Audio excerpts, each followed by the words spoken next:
Insyaallah satu di Ramadan kemarin beberapa waktu yang lalu tuh Ustaz Budi menyampaikan tentang hadiah buat para ahli ilmu dan orang yang serius pada ilmu itu. Itu Masya Allah Ustaz, menarik sekali Ustaz. Membangun kesadaran kita betapa mahalnya ilmu. Dan di Ramadan kali ini pun kita diinteraksikan oleh Ustaz Budi dari ayat-ayat Allah yang semuanya kaitannya pakai ilmu. Lengkap Ustaz, lengkap banget. Ramadan, Al-Quran dan pembahasannya tentang ilmu. Nampaknya Nabi Adam alaihissalam dengan semua serialnya nih kayak ada nampak seperti rumus gitu Ustaz ya. Atau gimana tuh Ustaz? Dari sejak awal kita bahas tentang Adam alaihissalam ini sampai kemarin Ustaz naik pada posisi ilmu. Dan gimana Ustaz Budi? Itu ada ini gambaran saya tentang rumus ya. Ini ada rumusnya nih. Kan panjang tuh cerita dari mulai diciptakan ya kan, kita udah bahas udah berapa ratus episode? Belum nyampe ratus, nolnya 2 gitu. Iya, oke. Gitu. Ya kan itu terus sampai akhirnya Adam memang harus ke bumi karena ternyata itu adalah asli tujuan penciptaannya kan gitu ya. Iya, betul. Dengan semua hikmah Allah lah gitu ya. Iya. Ini enggak saya nanya dulu nih kira-kira nih kan Adam itu kan memang dari awal pun Allah katakan bahwa dia adalah fil ardi khalifah. Iya. Ya kan? Kenapa enggak langsung aja ke Betul Ustaz. Ini sebelum ngomongin rumus nih ya kan. Ini kenapa dia enggak langsung aja diturunin aja di bumi gitu. Ya kan gitu kan. Emang tugasnya di bumi kok gitu. Iya. Pakai dengan semua apa ya? Dramanya gitu ya, dengan iblis digoda kemudian dengan penyesalannya bla bla bla. Iya Ustaz. Apa kira-kira? Pertanyaannya jadi muncul 2 malah Ustaz. Apa itu? Kan itu di surga juga. Kenapa kok surga ada suasana gitu? Kan jadi 2 pertanyaan jadi Ustaz ya. Ya kan? Ya. Selain kenapa harus ada proses surga padahal tugas di bumi. Iya. Yang kedua, kalaupun di surga, kenapa suasananya ada cobaan dan segala macam itu? Ya ini. Saya jawab sedikit aja ya. Bukannya ini yang pertama tadi nih. Betul. Yang itu nanti aja biar ini ya. Iya. Biar kasih inilah kasih ruang netizen. Iya benar. Kalau yang tadi tulis, saya cuma bayangin gini, kan kenapa nggak langsung di bumi aja kan? Ternyata memang Allah ingin mengenalkan pada Adam, dan sesungguhnya kamu berasal dari sini. Nanti kalau pulang ke sini ya. Gitu. Memang tugas itu sebenarnya di bumi. Di bumi. Ya kan? Untuk turun ke bumi itu ada hikmah Allah, ada kalau bahasa kitanya ada dramanya dalam kehidupan itu. Sampai digoda setan dulu, iblis goda untuk menjelaskan bahwa Adam musuh paling besarmu di dunia yang membuatmu tidak akan kembali ke sini adalah dia ini. Semuanya dikasih unjuk Iya gitu. Rasanya sampai makanya Adam nggak turun dulu ke bumi. Betul. Biar dia di sini dulu. Kalau mengambil pendapat ulama ya yang mengatakan bahwa itu di surga ya maka ya supaya Adam tahu bahwa nanti kamu tugasnya di bumi. Ya. Tapi kamu di sini dulu, ya kan, supaya kamu tahu kemana kamu harus pulang nanti. Surga, jangan nyasar. Betul. Nah, yang membuat kamu tidak bisa pulang ke sini adalah musuhmu yang satu ini. Oke. Iya. Itu ini sih tadabbur saya. Tapi maksudnya gini Sat, tapi emang apa bedanya ketika orang dikenali dengan apa yang tempat terjadi kembali sama misalkan di buku kan yang bilang salah satunya adalah biar Adam tahu tempat kembali di surga penciptaan. Maksudnya musuh tadi. Iya, apa bedanya gitu kalau tanpa dia tahu tiba langsung di bumi itu? Nah, bedanya itu kan gini nih. Tahu nggak kata taubat? Taubat berarti ampun ya. Tapi tahu nggak asal arti kata taubat? Apa Sat? Dan itu kan juga ada di kalimat Quran tentang Adam, ya kan? Betul.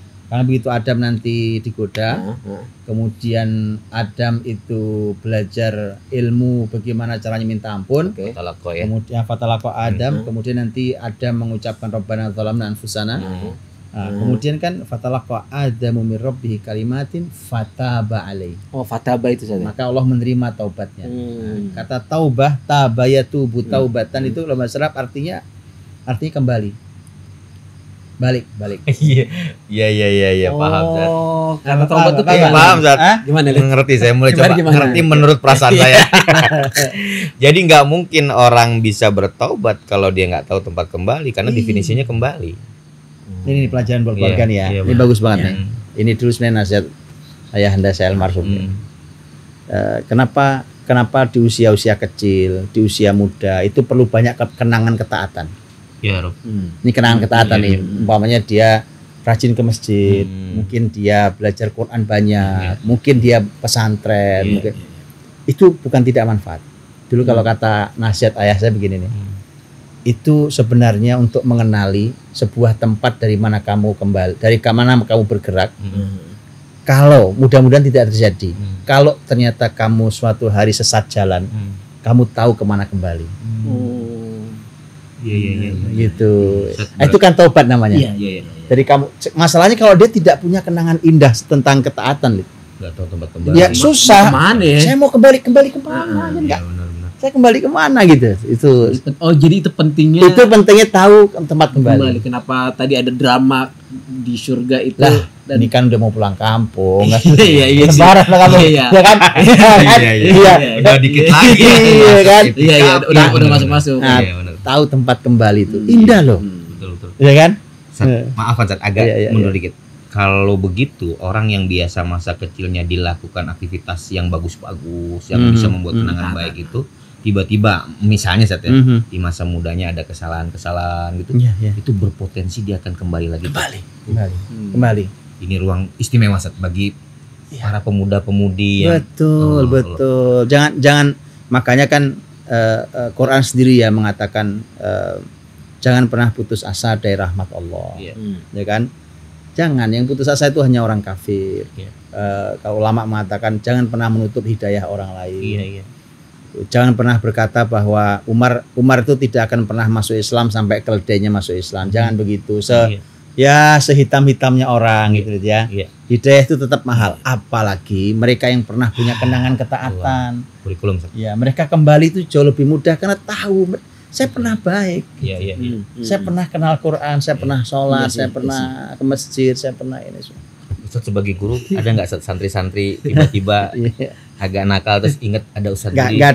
Nggak ada yang sempurna, Lid. Dan ternyata itu ya alhamdulillah ya itu menjadi tempat kembali. Tempat kembali ya kan. Oh, senang banget kalau gitu Cang, kita dekat sama guru kan Cang. Jadi ingat ya. Tahu nggak Lid menariknya, Lid? Iya. Ini menarik nih fenomenanya, tapi perlu diomongin nggak ya? Ya, tergantung guru aja ya, kita tergantung guru aja ya kan. Kalau guru saya di spill dikit tapi bahasnya nanti kapan entah kapan ya gitu. Dari teman-teman santri itu yang mungkin sudah pergi dari sini gitu ya, itu sudah entah kemana itu. Ternyata saya tuh sering hadir dalam mimpi mereka. Ya Allah, Set. Ya Allah. Itu mereka saya tuh mimpi saat kok ini saya mimpi. Allah. Dan mimpinya itu bagus-bagus ya. Sehingga saya bilang ke mereka, udah gini, kalau mimpi ketemu saya bagus, anggap itu saya sedang menasihati kamu. Jadi profil ibu dan bapak yang bagus itu akan juga menjadikan kembalinya anak-anak. Itu kan kenangan keindahan ketaatan, Lid. Kenangan pada ketaatan. Rumah juga sama Zat ya. Ya artinya di keluarga, maksudnya kita sebagai orang tua Lid, dan dulu kita pernah jadi anak ya kan, kita juga ingin karena memang alhamdulillah di suasana kecil kita dulu saat Budi itu kan lingkungan musola ya kan, mereka masih ingat kita dipukul pakai rotan, itu kan jadi kenangan Saat. Yang sekarang mungkin anak sekarang ya kan nggak ada kenangan, itu tempat kembali. Dan sekarang kita jadi orang tua, berarti tugas kita menciptakan ketaatan di rumah Saat ya. Allah. Agar kenangan ketaatan. Nah, itu pegang kenangan ketaatan. Catat. Ya kan, biar kita tahu ya hidup nih nggak ada yang sempurna ya. Kadang terpleset jalan, kadang salah jalan gitu. Tapi karena saya tahu saya pernah punya kenangan ketaatan, maka saya mudah sekali kembali dengan izin Allah. Menarik Zat. Nanti mungkin ada serial mimpi-mimpinya santri mungkin ya mimpi-mimpi santrinya ya kan. Yang rumus tadi itu gimana Zat? Iya rumus ya. Iya rumus Pitagoras. Iya benar. Ini nih rumus nih kan, begitu Mbah Adam ini alaihissalam beliau kemudian harus turun ke bumi. Tentu takdir Allah adalah melakukan kesalahan, ya kan? Kemudian turun ke bumi. Itu kan prosesnya menjadi begini. Adam, Hawa, kemudian di surga sana dengan ilmu tadi ya kan. Kemudian Adam itu dimuliakan Allah dengan ilmu. Sudah pelajari tentang wa'allama Adamal asma karena ilmu Adam dimuliakan. malaikat aja sampai sujud, betul. Ya kan? Mulialah Adam di surga. Iya. Ya kan? Sampai kemudian Allah sampai mengatakan, "Adam, kamu masuk surga sama istrimu, pasanganmu," gitu ya. Nah, itu dimuliakan tuh karena ilmu. Jadi Adam ilmu dimuliakan dengan ilmu, Allah masuk ke surga Adam. Ya. Nah, ternyata setelah itu ada garis merah tuh. Pelanggaran. Iya. Ya kan? Begitu pelanggaran. Karena orang beriman ya mohon ampun, namanya salah. Fair ya kan? Ya Allah ampuni saya. Tetapi tetap harus menjalani hukuman ternyata. Turun ke bumi. Nah, turun ke bumi kan nanti Adam beranak pinak. Ya kan, berketurunan. Terus gitu sampailah kita di sini ya kan, sampailah kita di sini. Ternyata kan Quran minta agar kita nanti kembalinya ke surga lagi. Oh ya tadi ya lagi kan. Maka rumusnya di bumi menjadi begitu Adam pelanggaran, kemudian dihukum turun ke bumi, maka kemudian di bumi ini, lihat ya, untuk kembali ke surga kita harus meniti jalan ilmu lagi. Sebagaimana dulu Adam berada di masuk surga, ke dalam surga dengan ilmu. Gitu. Berarti ilmu ya. Jadi gini, bapaknya manusia, ya kan, ilmu, kemudian masuk surga bersama pasangannya. Karena melakukan pelanggaran dan turun ke bumi, maka kita sebagai anaknya untuk kembali lagi ke surga harus meniti jalan yang sama. Sebagaimana bapak kita dulu masuk surga dengan ilmu. Dimuliakan sampai malaikat sujud, maka nitilah jalan ilmu itu jalan terbaik untuk masuk surga. Ya Roh. Berarti ilmu gitu.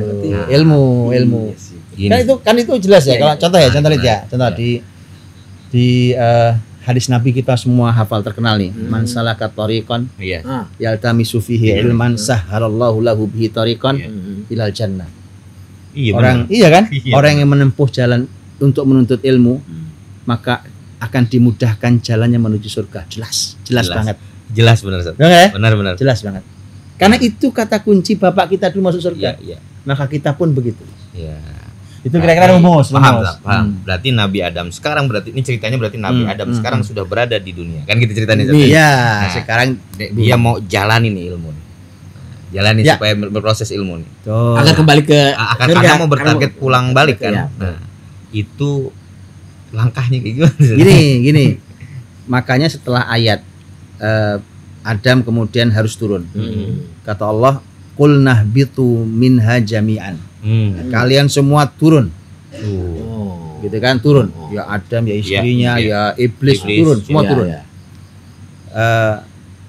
Kemudian setelah itu kalimatnya menjadi menarik. Fa imma ya'tiyannakum minni hudan. Faman tabi'a hudaya fala khaufun 'alaihim wa lahum yahzanun. Ya kan? Ini masalah petunjuk. Jadi Jadi turunlah kalian semua. Kalau nanti ada petunjuk dan petunjuk itu diikuti, maka kamu tidak akan punya rasa takut, kamu tidak akan bersedih. Kalau petunjuk diikuti, tidak akan ada rasa takut dan tidak akan ada rasa sedih. Itu satu. Okay. Ayat setelahnya apa? Walladzina kafaru wa kadzdzabu bi ayatina ulaika ashabun nari hum fiha khalidun. Orang-orang kafir dan mendustakan ayat-ayat kami, mereka adalah penghuni neraka kekal di dalamnya. Nah, di dunia itu cuma begitu. Cuma dua itu berarti. Kau pilih nih, ya Dam, kau pilih nih ya. Ini petunjukku. Ini adalah kekafiran, ingkar. Kafir itu ingkar. Ingkar mengingkari Allah dan mengingkari ayat-ayat Allah. Kekal di neraka. Dia neraka. Kalau yang ini turunannya adalah tidak punya rasa takut, tidak ada rasa sedih. Yang ini kekal di neraka. Kamu nggak akan kembali ke tempat semula surgamu. Nah, gitu. Kalau kamu jalannya ini. Menarik lagi. Itu dunia, itu dunia, ya kan? Simple, Zat, tapi nampaknya Zat kalau ini. Ya, gimana? Lu. Ente dulu deh. Ente masukin ini. Pak. Batuk. Bener-bener serius. Bukan menyan. Lagi. Halo, Mbak, baru ini beradaptasi. Nih. Masalah Ramadan ya. Hidung menyan. Ya Allah. Iya. Nah, saat tadi kan ketika bicara masalah petunjuk hudan itu kan dia tidak akan sedih dan tidak takut, nggak bakal sedih gitu ya. Artinya gini, nah kita nih misalkan, apakah ini pertanyaan nih Sat, apakah menjadi tolak ukur kita nih, misalkan kita nih melakukan sesuatu masih sering sedih dan masih sering takut gitu Sat, apakah kita belum mendapat petunjuk? Nah gitu Sat, ini kan karena kan kait eratnya ayatnya kan begitu Sat. Kalau kita masih ini, aduh kok takut nih, sering murung sedih gitu kan, apakah memang kita gimana kan ada orang suka nanya, sebenarnya hidup gue udah bener belum ya? Iya Sat, kan suka ada gitu ya. Kita jangan udah begini udah gitu, ternyata masih salah aja nih kita gitu. Itu subhanallah ya, syariat Islam itu lengkap banget. Kita itu dikasih oleh Allah itu, oleh Rasulnya dikasih ukuran-ukuran. Jadi tolak ukur indikator-indikator gitu. Contoh ya, saya kasih contoh nih. Contoh. Nabi itu pernah ngasih tolak ukur. Nabi mengatakan, contoh salah satu hadis tolak ukur ya. Nabi pernah ditanya tentang albir, kebajikan. Ini tuh baik atau enggak baik nih perbuatan. Ini yang saya lakukan ini baik apa tidak baik? Orang kadang suka bingung. Ini enggak baik, jangan-jangan. Atau semua mengaku baik. Atau semua baik. Nabi ada tolak ukurnya. Albirru matma'annat ilaihi nafs. Kebajikan itu yang hatimu tenang ketika menjalankannya. Ini alat ukur nih. Iya kan? Wal ismu mahaka fi sadrika wa karihta ayattali alaihin nas. Itu kalau ukur luar biasa loh. Adapun dosa, ini lawan kebaikan ya. Adapun dosa adalah apa yang kau sembunyikan dalam hatimu dan kamu tidak suka kalau itu diketahui oleh manusia. Nah coba deh. Iya sih. Iya. Ya kan? Ya benar Ustaz. Atau dalam riwayat lain wal ismu dosa itu adalah keraguan, riba. Ada orang gini, ada orang yakin enggak kok, ini bener kok. Begitu Anda kejar sebenarnya diragu. Tolong hati-hati, jangan ini itu bukan. Ini dosa ini gitu. Kan awalnya yakin nih, enggak kok ini bukan korupsi kok Pak, gitu kan. Ini sesuai ya kan itu. Sesuai dengan arahan. Karena merasa gini berarti Ustaz. Huda yang Allah kasih pada manusia yang ada di muka bumi itu seperti mansalakatorikon, seperti jalan gitu Ustaz ya. Jadi kalau kita berhenti di satu tempat itu pasti Allah kasih huda. Karena di proses itu ada dua hal tadi satu bilang, sedih, takut. Bisa jadi saat dia menjalankan ini huda, sedih, takutnya oke nih. Tapi berjalan dengan itu, kalau dia melakukan huda ini tidak dalam keyakinannya, itu berpotensi dia mendapatkan kesedihan dan juga bisa mendapatkan rasa takut. Ini seperti kayak sesuatu yang manja gitu. Betul. Jadi nah tadi ya, jadi Allah tuh ingin mengingatkan pada Adam yang turun ke bumi kan, bahwa ini ada dua nih ya pilihan gitu kan. Maka di Quran itu juga jiwa kita ini di depan jiwa kita itu akan ada dua jalan gitu kan. Wahadainahun najdain. Ya kan, dan kami berikan petunjuk itu ada dua jalan. Sama tadi petunjuk yang satu dan keingkaran. Dan sama nih gitu ya. Wahadainahun najdain, yang menarik kalimat setelahnya seperti Walid bilang tuh barusan. Kata Allah falaqtahamal aqabah. Gitu. Iya. Dan falaqtahamal aqabah. Maka tidakkah dia mau, kalau enggak apa ya, kalau kita lihat terjemahan apa itu ya, kalau saya mau lihat nunjukin kata nih bahasa Arab ya, sebentar. Tahamal. Enggak, ini kalau terjemahan Indonesia apa ya, saya coba lihat ya. Falaqtahamal aqabah. Tapi dia tiada menempuh jalan yang mendaki lagi sukar. Itu falaqtahamal aqabah. Nah, kemudian setelah itu kan wama adraka mal aqabah, tahukah kamu jalan mendaki sukar itu apa? Oke. Sebelum itu kata menarik kata iqtahama, falaqtahama. Iqtahama itu kalau di dalam bahasa Arab kata iqtiham, dia memang berjalan atau dia berjalan maju ke depan, tapi dia harus punya power, effort yang besar karena harus ada yang dia tembus. Itu iqtiham namanya. Jadi kalau bahasa kitanya bukan cuma maju ke depan, bahasa kitanya lebih tepat kayak disebut apa ya, menyerbu. Serbuan atau nggak serbuan? Itu kan bukan cuma atau menembus. kayak gini nih. Iya. Kan keras nih. Iya. Tinggal tembus. Begitu saja. Jadi yang pasti adalah dia memerlukan tenaga, ya kan, lagi perlu perjuangan. Nah menariknya adalah mestinya kata Allah dia itu mau berlelah seperti itu. Sudahlah ini berat, sudahlah ini sulit, jalannya pun nanjak begini. Karena Aqabah kan jalan nanjak ini. Allah nanya, wa ma adraka mal Aqabah. Tahukah kalian jalan menanjak itu apa? Fakku raqabah. Bebaskan budak. Au it'amu fi yaumin dzi masghaba, memberi makan ya pada hari kelaparan. Ya kan? Yatiman dza maqraba au miskinan dza matroba, anak yatim, orang miskin. Ya kan? Ini adalah jalan menanjak itu. Itu ada effortnya, maksudnya tenaga ada pengorban ini ya. Jadi melakukan kebaikan itu nanjak. Dah itu nanjak dan gimana? Masalahnya masa gini nih, nanti bayangin aja ya, kan tidak semua orang mau nanjak saat. Ya kan, apalagi kalau berat badannya nggak mau inilah tersangka itu lagi. Body shaming enggak. Ini saat karakter. Bukan, ini bukan body shaming. Di Quran ada saat ya. Ada. Ini supaya enggak body shaming. Saya kasih.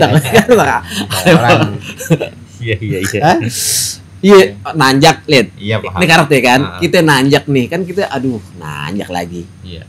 Kan pilihan kita kagak ambil saat. Iya. Kalau mikir ternyata ya. Kalau apalagi ini ayatnya bilangnya jalan nanjak kan itu saat ya. Iya. Gitu kan. Orang akan pasti malas ya, enggak lah. Iya. Capek lah. Yes. Makanya kan saya sering bilang gini sebenarnya, kalau teman-teman muda saya bilang jangan takut lelah di hidup ini. Karena nanjak itu pasti lelah gitu. Nah, ini tadi yang tadi ya. Salah satunya adalah orang kalau sudah mulai berat badannya gitu kan malas bergerak, apalagi harus jalan nanjak. Itu ternyata kalimat Quran itu. Di surah At-Taubah tuh. Ini At-Taubah ayat 38. Itu kalimatnya malah pertanyaan tapi teguran. Ya ayyuhalladzina amanu malakum idza qila lakum infiru fisabilillahi tsaqaltum ilal ardh. Araditum bihatid dunya. Panggil orang beriman ya. Iya, wahai orang beriman, kenapa sih kalian tuh kalau dipanggil sama Allah, tadi kan memberi makan, mengurusi anak yatim, membebaskan budak, itu kan semua panggilan Allah yang baik. Kenapa sih kalian tuh orang beriman kalau dipanggil Allah itu untuk bergerak di jalan Allah itu itsaqaltum ilal ardh. Tahu nggak artinya apa itu? Itsaqaltum. Kamu itu nempel di tanah.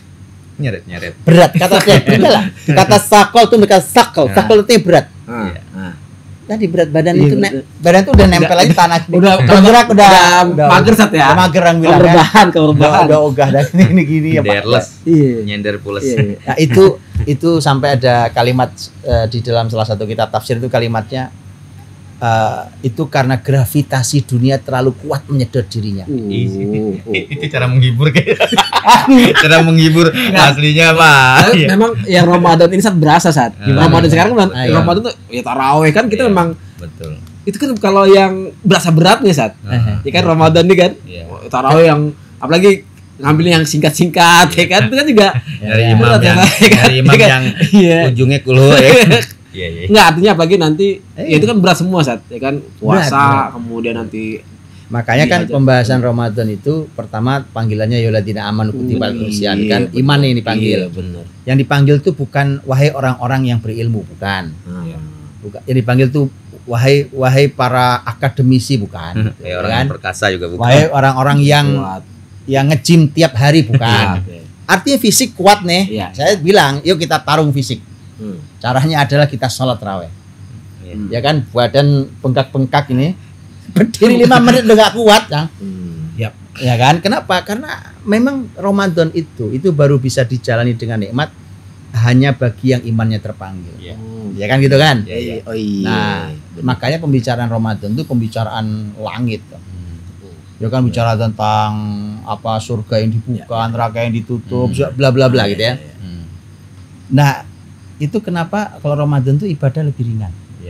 Nah karena tadi ternyata di luar itu tuh rasanya itu gravitasi dunia itu terlalu menyedot kita sampai malas gerak kita ini untuk kebaikan. Iya sih berasa benar. Nah itu jadi iqtahamal Aqabah itu naik ke nanjak gitu tuh. sudahlah nanjak, jalannya juga sulit, ya kan. Tapi tadi kita lihat ada jaminan yang tadi di depan tentang Adam tadi itu. La khaufun 'alaihim wa lahum yahzanun. Jadi kayak gini, nanjak itu menunjukkan konsistensi kita mendapatkan huda. Betul, betul. Kalau ingin ini bagus nih. Iya kan. Jadi jalan nanjak di hidup ini itu adalah konsistensi kita untuk mendapatkan hudan atau petunjuk. Betul. Itu artinya kita termasuk orang yang mudah sekali terganggu dalam sisi konsistensi itu. Ya karena gini, ada banyak orang lelah. Ya. Dipikirnya kalau ngelihat orang-orang berbuat dosa di bawah sana kelihatan asik ya orang-orang ya gitu kan. Kita di sini berlelah, yang sholat lah, yang puasa lah, yang baca Quran lah, yang ngurusi orang lain, diri sendiri aja nggak keurus ya kan, dan segala macam gitu. Makanya di ayat lain Allah mengatakan in takunu ta'lamun fa innahum ya'lamuna kama ta'lamun. Jadi kalau kalian capek, kalian pedih, sakit, sama loh. Itu orang-orang kafir itu sebenarnya dia capek juga. Dia perih pedih juga, sakit juga, gitu. Penat juga dia. Berarti artinya gini, kalau orang beriman itu tadi tanjakan, kan namanya tanjakan turunan. Biasanya kan gitu Zat ya.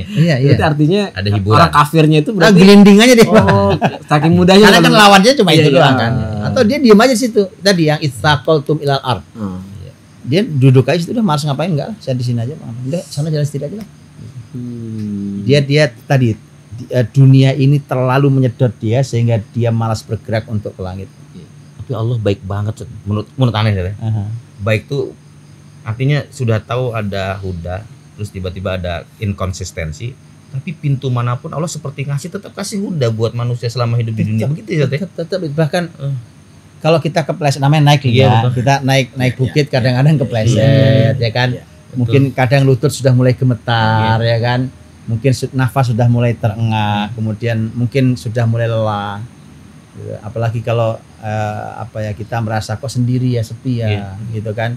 Di sana di bawah tuh kayak terang, banyak orang gitu kan.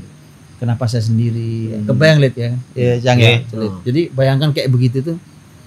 Kadang-kadang kepleset juga kayak kita. Ya kan. Kadang jalan agak licin, menanjak pula. Kepleset lah kita. Kadang merosot sedikit turun. Maha baiknya Allah tuh, kata Allah, balik lagi. Terusin jalannya. Diterusin jalannya. Jangan berhenti di sini. Enggak apa-apa, kepleset. Itu kenapa ada taubat. Ya kan? Itu kenapa Rasulullah SAW, ini luar biasa nih.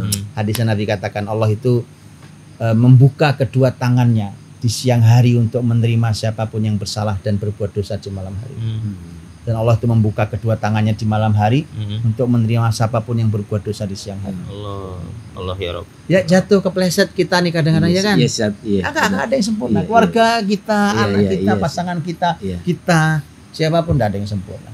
Orang yang jalani huda pun berarti berpotensi dia malah menikmati sepi dan tidak menghasilkan sedih jadinya. Sepi itu semakin menarik. Nah buat tadi orang. Harus perlu diingat ya. Orang di bawah sana pasti akan melihat heran. Kenapa sih kalian mau capek-capek begitu? Iya betul. Capek loh. Ini orang siapa sih gitu? Di sini aja kenapa? Gitu. Bersama kami ini lagi party ya kan. Betul. Capek kali kenapa gitu? Itu nih tanyakan ke teman-teman yang suka ndaki gunung. Yang nggak suka ndaki heran. Iya sih. Itu orang kerjanya apaan sih? Iya benar. Udah bawa gendolan kan buat udah sampai atas jalan capek malam hari kadang badai, kadang ancaman ini. Lah mending di sini. Salah. Tanyakan ke mereka betapa mereka bahagia, betapa mereka senang. Iya sih. Jadi persis kayak begitu bahwa jalan menanjak ketaatan ini la khaufun 'alaihim wa lahum yahzanun. Iya. Ya kan? Berarti kayak begitu Zat. Udah ini supaya jalan lancar, tapi bisa jadi nggak lancar. Itu ada yang mengganggunya berarti Zat. Pasti kan tadi kan orang kafir. Ya kan? Tadi yang orang-orang kafir itu walladzina kafaru wa kadzdzabu. Itu kan kalau para ulama itu kan menjelaskan tentang ya orang itu apa sih yang menyebabkan orang berbuat maksiat, berbuat dosa. Ulama mengatakan karena ada syubhat, karena ada syahwat, ya kan? Dari mana datangnya syubhat sama syahwat itu? Ya kan, tentu kalau syubhat karena nggak punya ilmu, syahwat ada dalam diri kita. Makanya kemudian ada yang memang membuat kita terprosok ke sana tuh. Ada yang disebut dengan an-nafs al-khabithah, itu dari diri kita, dari internal. Ada yang dari luar tuh, dari luar diri kita. Luar tuh. Sebelum ngomong luar nih Jang Ini supaya jadi pegangan buat kita semua nih ya, buat warga muslim semua. Ramadan gini masya Allah kesempatan, apalagi udah mau 10 hari terakhir ya. Betul. Ada kalimat ulama ini bagus banget, bagus banget. Ini kalimat ulama nih. Kalau kita renungin nih kalimat ulama, ulama mengatakan begini, tempuhlah jalan kebenaran, dan jangan merasa sepi dengan sedikitnya orang yang menempuh jalan itu, dan jangan menempuh jalan kebatilan. Dan jangan kalian tertipu oleh banyaknya orang yang celaka di jalan itu. Oke, jalan kebatilan tuh orang banyak. Iya betul. Tapi kalian jangan merasa sedih. Jangan merasa bahwa ini orang banyak banget, berarti mungkin dah. Jangan pernah merasa, karena itu mereka orang hancur. Jadi kadang-kadang lihat jalan nanjak, ya kan, sepi. Kadang nggak banyak orang di sana, ya kan. Kata ulama terus jalan, terus nanjak. Kata Allah terus nanjak. Jangan pernah merasa sepi di jalan ini. Ingat ya kan? nasihat Ustaz Budi. Allah. Semoga terpakai kita lihat ya. Allah jadi istiqomahnya Masya Allah. Iya. Nah kalau musuh tadi kan? Tadi balik lagi. Nah tadi yang di dalam kan tadi apa jiwa ada internal kita. Nah kan yang luarnya siapa saat yang mengganggu atau yang membuat kita akhirnya nggak dapat petunjuk atau bahkan dalam ilmu itu. Itu dia tuh. Ada internal kita. Ulama menyebutnya